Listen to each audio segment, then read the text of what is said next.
Il est temps de nous pencher à présent sur les bourses européennes. Elles ont clôturé en hausse, les investisseurs restant confiants malgré les tensions sur les marchés pétroliers et obligataires.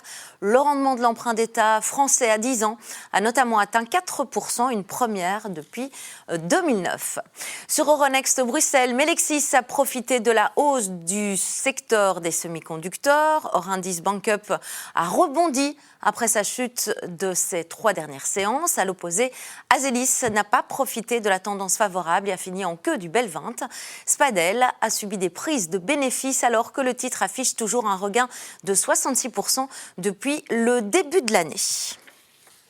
On l'a évoqué un petit peu plus tôt dans le journal, le détroit d'Ormuz qui refait parler de lui, et pas seulement ce détroit d'ailleurs. Jusqu'où le pétrole va-t-il donc grimper? On va essayer de comprendre tous les enjeux de cette situation sur les différents marchés avec notre expert Jean-Marc Thurin. Bonsoir Jean-Marc. Bonsoir Fanny. On l'a dit, donc un regain de tensions qui va aller de pair forcément avec des prix qui flambent. Bah oui, c'est le cas dès qu'il y a des tensions dans la région qui est évidemment stratégique. Et donc quand on regarde le pétrole, encore en hausse 3-4% aujourd'hui, on approche des $94. On vient de 70 il y a 2 semaines, donc c'est quand même une hausse de 30%. Alors, la question jusqu'où ça peut aller, évidemment, ça dépend de la durée et de l'intensité, je veux dire, de la tension. Quand on regarde, en mars, on a été à $120. Oui. Donc voilà, ici on approche du seuil psychologique des $100. Après, objectivement, si on regarde après 5 mois de blocage du détroit d'Ormuz, on aurait pu attendre à pire. Sur les marchés. Et en fait, la hausse, elle a été un peu mitigée, je dirais, par plusieurs choses. Deuxièmement, premièrement, on a tapé très fort dans les réserves. On a utilisé les réserves stratégiques. Deuxièmement, vous avez la Chine qui a massivement baissé sa demande. Et puis, vous avez le pétrole qui a trouvé des routes alternatives.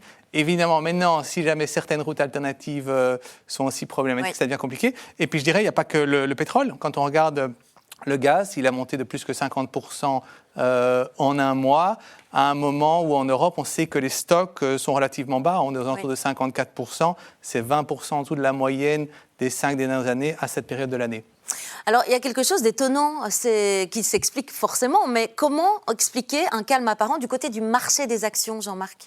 Oui, c'est vrai que les marchés, quand on regarde, on n'est pas loin des plus hauts historiques aux États-Unis et en Europe, un peu moins dans les émergents, mais c'est plutôt lié à ce qui s'est passé avec la Corée, où il y avait un positionnement un peu extrême. Donc, je dirais que le marché ne regarde pas trop pour l'instant à ça, parce qu'il y a probablement, je pense, un peu une fatigue de toutes ces gesticulations pour, in fine, se dire, il y a quand même des élections de mi-mandat aux États-Unis. On sait que le président Trump, il veut probablement que ce soit réglé d'ici là. On sait aussi qu'historiquement, tous ces chocs géopolitiques, ça a plutôt un impact temporaire. Oui, c'est limité. Mais je dirais le deuxième facteur qui joue aussi, c'est qu'aujourd'hui, le moteur des marchés actions, c'est l'IA. Et donc, le pétrole passe un peu au second plan. Et au niveau de l'IA, on est dans le vif du sujet de la saison des résultats. On a Alphabet ce soir. Et le marché, il y a des attentes qui sont élevées, mais pour l'instant, chaque fois, ces attentes, même si elles sont élevées, elles sont dépassées. Et donc, le marché est plus curieux de savoir si la story IA se poursuit que de se focaliser sur le pétrole. Ouais. Alors, il y a de l'autre côté les marchés obligataires, du coup, qui semblent, eux, plus nerveux. Mais qui a raison, finalement? Oui, c'est vrai. Disons que le marché obligataire, vous l'avez dit, le taux français à 4%, le taux américain à 30 ans au-dessus des 5%, ça fait quasiment 20 ans qu'on n'était pas à ces niveaux-là. Ce qui compte pour les marchés obligataires, c'est l'inflation. Oui. L'inflation, on a eu de bonnes nouvelles la semaine passée aux États-Unis, l'inflation qui était vraiment refluée.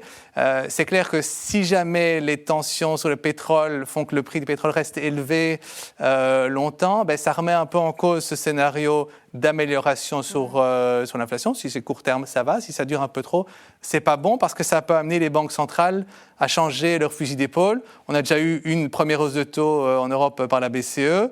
Aux États-Unis, vous avez le nouveau président de la Fed nommé par Donald Trump. S'il était forcé de monter les taux, ça ferait quand même mauvais genre, alors qu'il y a 39 milliards de dettes aux États-Unis. Oui, et donc, c'est vrai qu'on n'a pas le même signal venant des marchés actions et des marchés obligataires. Ça ne veut pas dire qu'il y en a un qui a raison, l'autre a tort.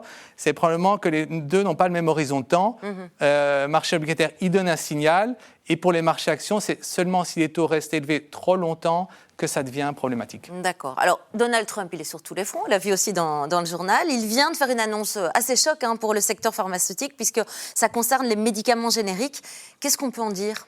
Augmentation de taux de douane, évidemment, à l'horizon 2028. Oui, tout à fait. Disons que jusqu'à présent, en fait, les génériques, ils n'étaient pas soumis aux droits de douane qui sont imposés aux autres médicaments. Ici, il veut effectivement mettre 100% à partir de 2028 et même 200% à partir de 2029. En gros, c'est dire ceux qui n'auront pas utilisé ce laps de temps pour relocaliser la production, ils vont être sévèrement punis. Je dirais au-delà des effets d'annonce, ça va surtout permettre une discussion. D'ailleurs, si vous regardez les géants du secteur comme Sandoz, le Suisse, ils ont dit que voilà, il y a encore trop d'incertitudes, qu'ils vont discuter avec l'administration. Et d'ailleurs, le cours a baissé que de 3-4% aujourd'hui, donc ça reste limité. Très bien, il nous reste 20 secondes. Ça intervient évidemment au moment où il y a d'autres droits de douane qui arrivent à expiration.